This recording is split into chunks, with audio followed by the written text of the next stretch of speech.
রানাঘাটেও মিছিল। বঙ্গীয় হিন্দু জাগরণ মঞ্চের মিছিলে বিজেপি সাংসদ জগন্নাথ সরকার বাংলাদেশে যেভাবে দীপু দাসকে পিটিয়ে হত্যা করা হয়েছে, তারপরে আগুন ধরিয়ে জ্বালিয়ে দেওয়া হয়েছে, সেই ঘটনার প্রতিবাদে সামিল বঙ্গীয় হিন্দু জাগরণ মঞ্চ।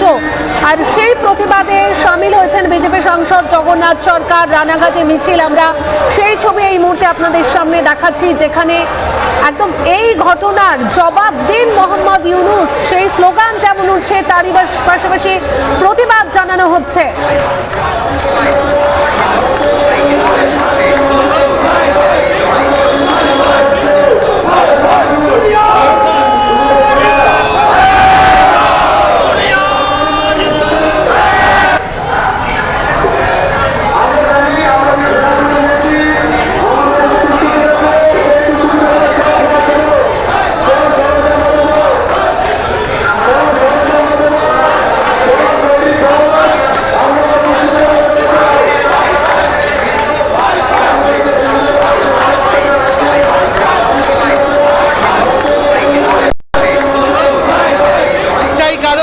হিন্দুদের দেওয়ালে পিঠ থেকে গেছে যেভাবে বাংলাদেশ এবং পশ্চিম বাংলায় হিন্দুদের উপর অত্যাচার হচ্ছে একের পর এক, কিন্তু বিশেষ করে পুলিশ প্রশাসন, তৃণমূল কংগ্রেসের মমতা ব্যানার্জির সরকার সম্পূর্ণ তাদের প্রশ্রয়েও এখানে অত্যাচার হচ্ছে।